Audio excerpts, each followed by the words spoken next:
ครับสัปดาห์ที่แล้วนะครับบังเอิญไม่มีเวลาที่จะมาพบปะกับพี่น้องที่เข้ามาชมเว็บแล้วก็ตั้งคำถามนะครับเพราะว่าอยู่ในช่วงของการประชุมสุดยอดอาเซียนที่ชะอำหัวหินครับสัปดาห์นี้ก็จึงต้องยกยอดนะครับเป็นคำถามซึ่งตลอด2สัปดาห์ที่ผ่านมาได้รับคะแนนเสียงมากที่สุด3คำถามครับเริ่มจากประเด็นแรกนะครับที่มี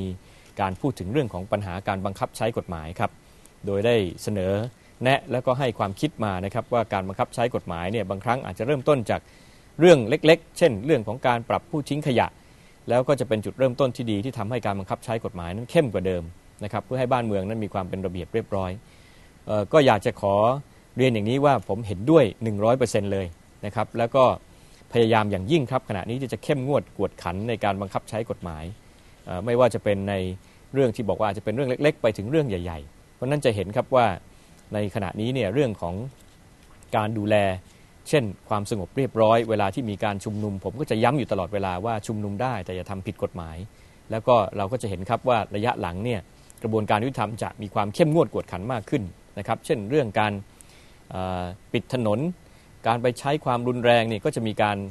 จัดการกันอย่างเด็ดขาดนะครับอันนี้ขอยืนยันว่าจะเดินหน้าทำต่อไปอย่างไรก็ตามก็ต้องบอกนะครับว่า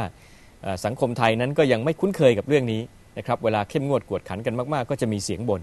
นะยกตัวอย่างเช่นเวลาเข้มงวดกับเรื่องสถานบริการเข้มงวดกับปัญหาบางปัญหาเนี่ยก็จะมีเสียงบ่นเสียงร้องเรียนอยู่แล้วก็จะมีลักษณะที่อยากจะให้มีการประนอมผ่อนผันกันนะครับผมก็เรียนครับว่าอย่างไรก็ตามปัญหาการบังคับใช้กฎหมายเนี่ยเป็นปัญหาที่ค่อนข้างที่จะเรื้อรังในสังคมไทยนะครับแล้วก็จะเดินหน้าขยับนะครับเพื่อทำให้เรื่องนี้เนี่ยมีประสิทธิภาพมากที่สุดก็ขอบคุณสำหรับข้อคิดที่เสนอแนะมานะครับประเด็นที่2ก็ยังเป็นเรื่องของปัญหาทุจริตคอร์รัปชันนะครับซึ่งถามว่าขณะนี้เนี่ยกำลังดำเนินการกันอย่างไรก็อยากจะบอกครับว่าจริงๆแล้วเนี่ยการเดินหน้าในการตรวจสอบการทุจริตคอร์รัปชันในรัฐบาลชุดนี้เนี่ยเราเข้มงวดกวดขันและเอาจริงเอาจังนะครับทุกครั้งมีการคอรหาขึ้นมาเนี่ยก็จะมีการตรวจสอบข้อเท็จจริงตั้งคณะกรรมการสอบหลายครั้งผู้ที่ยังไม่ได้มีการหลักฐานอะไรที่บอกว่าได้กระทำความผิดนะครับแต่ว่าถ้าหากว่าแม้แต่เกรงว่าจะเป็นอุปสรรคต่อการสอบให้ได้ข้อเท็จจริงที่แท้จริงเนี่ยก็จะลาออกหรือออกจากตำแหน่งเพื่อไม่ให้เป็นอุปสรรคปัญหากับการสอบในเรื่องนั้นๆนะครับแล้วก็แม้กระทั่งกระบวนการการสอบเองเมื่อใดก็ตามที่มีความกังวลว่าคณะกรรมการสอบในระบบราชการมีปัญหาอยากจะดึงคนนอกมาเราก็เดินหน้าทำอย่างจริงจังเพราะนั้นตรงนี้เป็นเรื่องหนึ่งที่ผมยืนยันนะครับว่าจะตรวจสอบในทุกๆเรื่องและเอาจริงเอาจังนะครับไม่มีการประนีประนอมไม่มีการเกรงใจในเรื่องนี้พร้อมๆกันนั้นครับผมก็เพิ่งได้ประชุมกับปลัดกระทรวงครับว่ามีหลายโครงการซึ่งมีปัญหาข้อครหาเรื่องราคากลางบ้างเรื่องความไม่เหมาะสมบ้างนะครับผมได้ย้ำไปแล้วครับว่าให้ดูแลการนำเสนอโครงการขึ้นมานะครับถ้าหากว่ามีโครงการใดซึ่งมีผลประโยชน์แอบแฝงอยู่หัวหน้าส่วนราชการนั้นเนี่ยจะต้องเป็นผู้รับผิดชอบเพราะฉะนั้นเราเอาจริงเอาจังกับเรื่องของการแก้ปัญหาการคอร์รัปชันอย่างเต็มที่นะครับคำถามสุดท้ายคำถามที่3ครับพูดถึงเรื่องของความเหมาะสมของรายการต่างๆที่นำเสนอทางด้าน